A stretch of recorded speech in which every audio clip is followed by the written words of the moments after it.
Even if you just have a fleeting interest in Europe, these stories pull you in and capture your attention from the start. Walt Christophersen left life as a television news director and packed his bags for Europe. But he didn't just go to see the sights. He got a job and moved to Germany to become, just as it says in the title, a temporary European. Idyllic but down to earth. Listen to his story, how the worlds of both fact and fiction can collide. Fans of Sherlock Holmes who set out to see what's at 221B Baker Street in London may be surprised to find new apartments built behind an old facade. Technically, there is no such address, never was. The apartments have a string of numbers encompassing 221.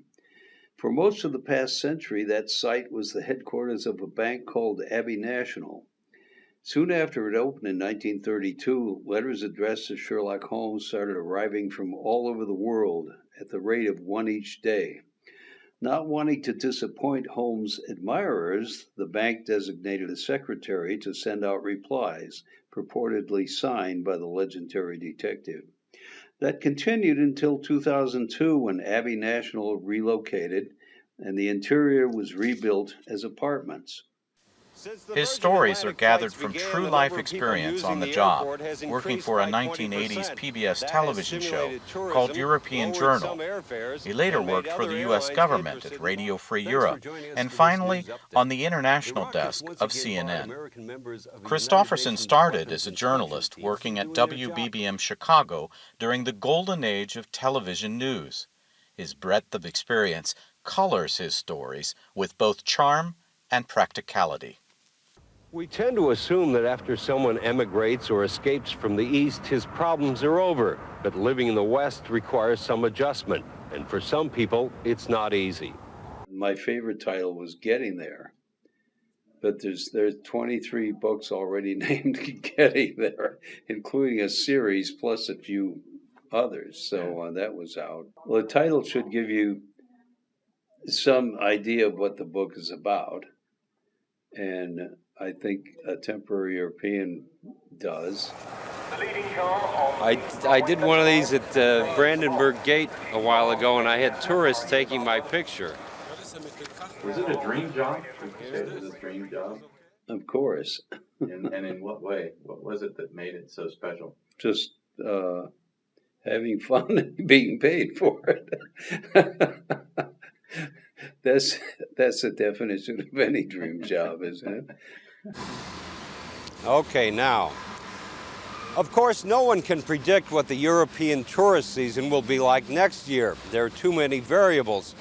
But it's a safe bet that we won't see another combination of factors as adverse as terrorism, Chernobyl, and a low dollar. Or could we? When I started in Chicago, the reporters were amazing because they would go out on they were using film instead of tape, and so it would have to go into the soup, as they said, and then we had a motorcycle courier that would. Which was the development. Yeah, he would. A guy on a motorcycle would. The assignment desk would say, "Okay, so and so is wrapped at such and such." He would race off, get the film, take it to the lab. In the meantime,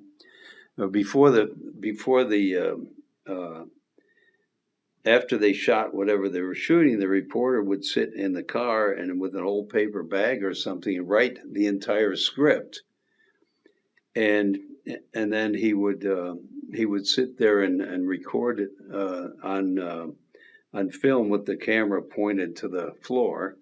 So you'd have his handwritten script and the sound, and then it would all go to the lab, and it would come back, and a writer would take it from there. So the reporters never cut their own stuff, but they literally, because the film had to be picked up and gone to the lab, they had to do everything in a more or less a split second.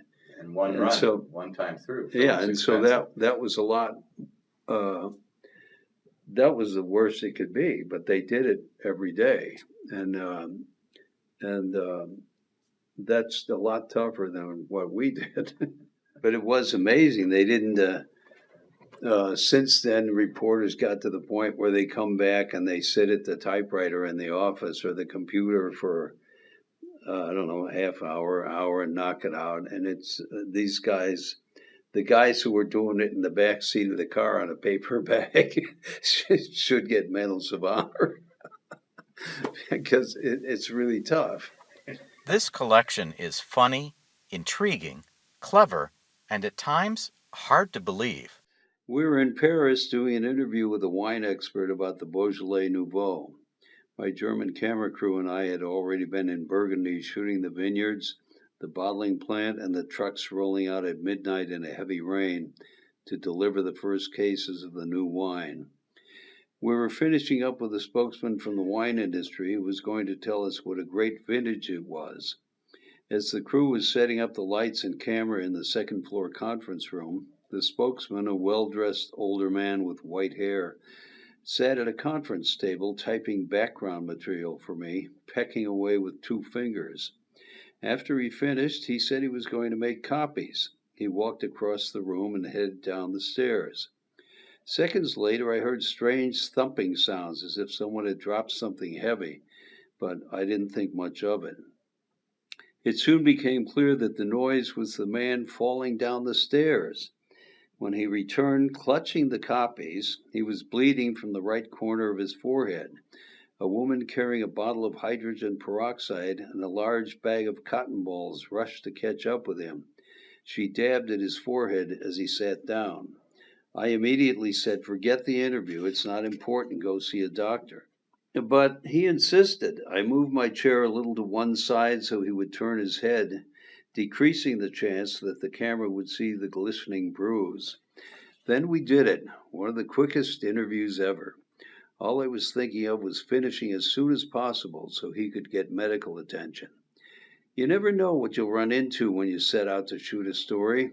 Maybe someone who's reluctant to talk, maybe someone who's determined to complete the interview, no matter what. Part travel guide, part history book, part adventure novel. And that sounds like a great way to see Europe.